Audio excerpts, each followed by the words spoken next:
Are you a craft fair vendor and you've been wondering, are spring and summer craft fairs worth it? Well, there's a lot to unpack there, and as usual, I have some thoughts, so stay tuned.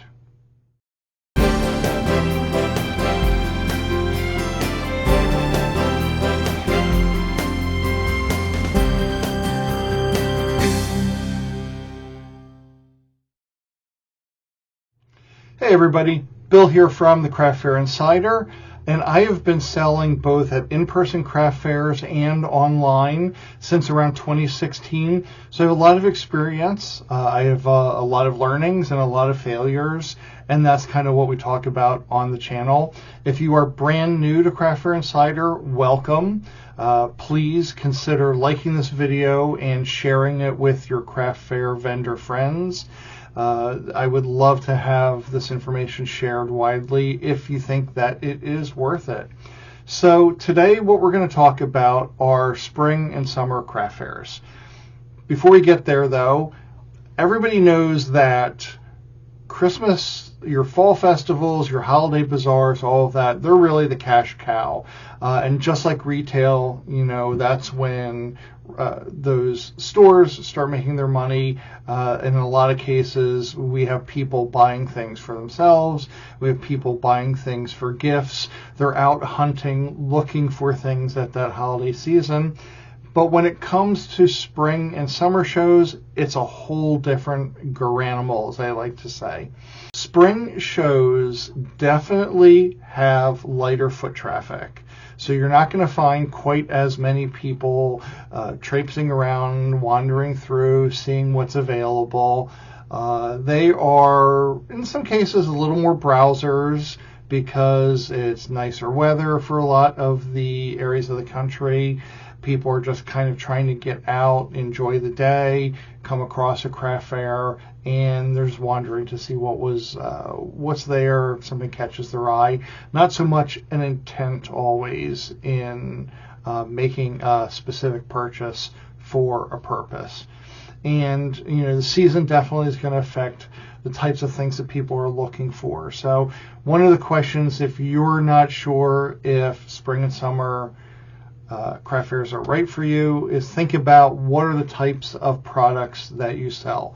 Are they truly evergreen, or are they more holiday and gift oriented, or do you have things that would fit for gardeners and that type of beachy summer type weather?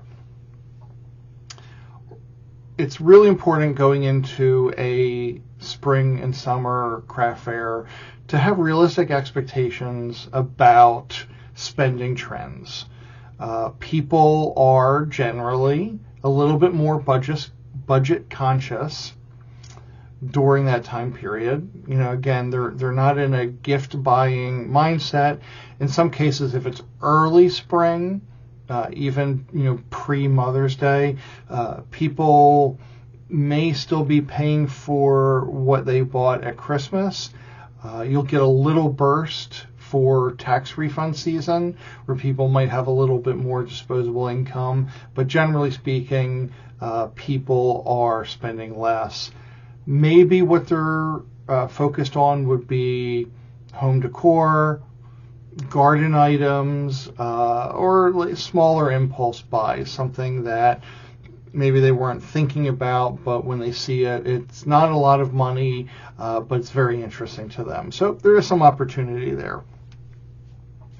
Aside from the actual customers, it is a really good time to test new products and see if they work. More or less of a lower risk, higher reward potential. You could try something new that you want to see if it's going to do well later on in the season. You'll make a couple of them. You'll be able to get feedback from your customers, see exactly what it is that they're saying, if they like it, if they want alterations. So it's a great time to test market any of those type of items. What you're going to bring to a spring and summer craft fair is probably going to be very different than what you have at your fall or Christmas craft fairs.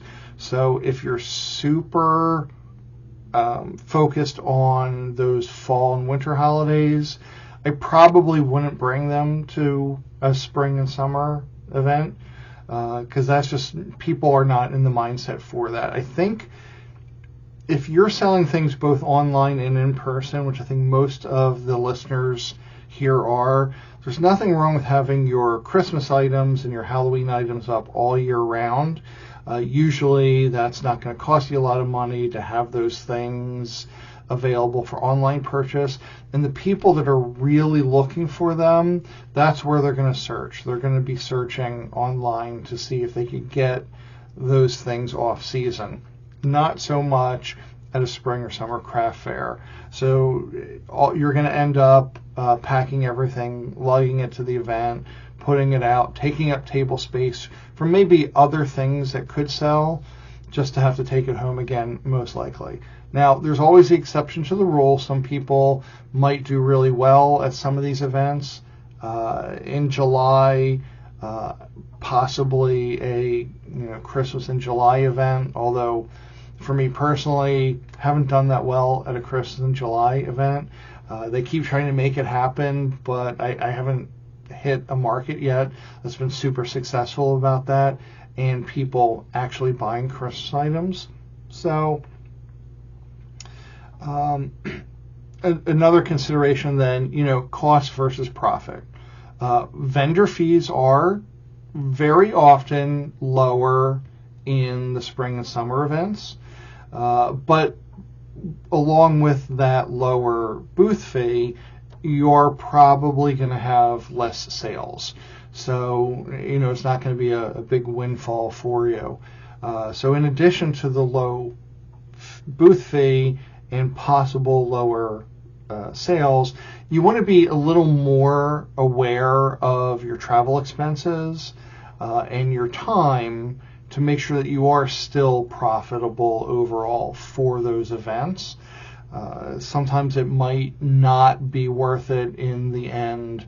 I know that a really low booth fee is very enticing, but if at the end of the day you end up really losing money, you're essentially paying people to take your products, and nobody wants to pay people to take their products. You want to make some money here. That's the point.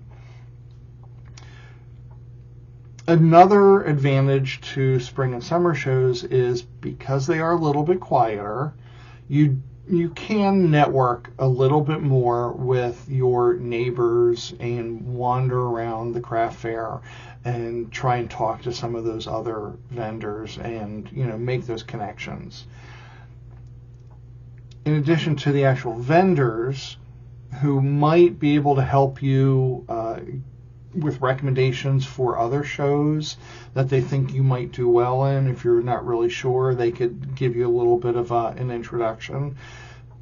But very frequently, the same promoters that are doing the spring events are also going to have fall events that you're maybe haven't been able to get into, and it's a nice way in. And I don't know how else to say this, but if you're a good vendor, if you show up on time, if you don't leave early, if you're not a pain in the backside, that does leave a good impression with those promoters, and then there's a better chance that you might be able to get into a more profitable craft fair later on in the year that maybe you wouldn't have been able to otherwise. So networking with sort of everyone, I think it's a great opportunity to just expand the people that you can rely on, with either advice or other, like I said, other shows, but great opportunity there. Another thing you can do, because it is a little bit less pressure, you can experiment with your booth setup. You can move things around. You could try some different formations. I know that there's a lot of debates about, the U shapes or an inverted U or Z shapes, or you want to try to see how long it takes you to set up maybe a new display stand or something like that. I think that the great time to experiment is during these spring and summer craft fairs, because you have a little bit more flexibility. Like I said, because it's less traffic, you can play around a little bit more and see what works for you.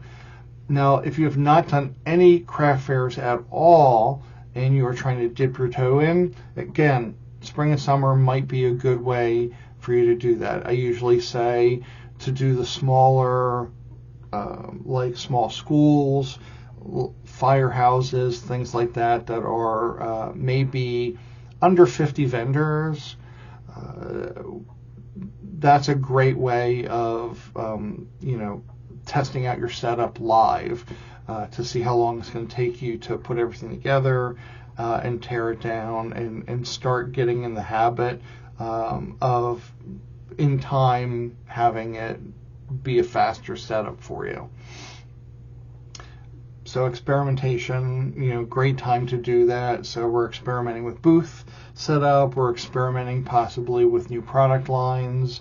And if you have people that start getting to know you and you're talking to them in springtime, maybe they'll let you know what kinds of things that they're looking for in the fall. Now, I will say be a little bit careful because if somebody says that they might want something, I wouldn't go whole hog into, making thousands of those items, because you don't know yet if it'll actually sell. Somebody's interested in something is different than somebody buying something.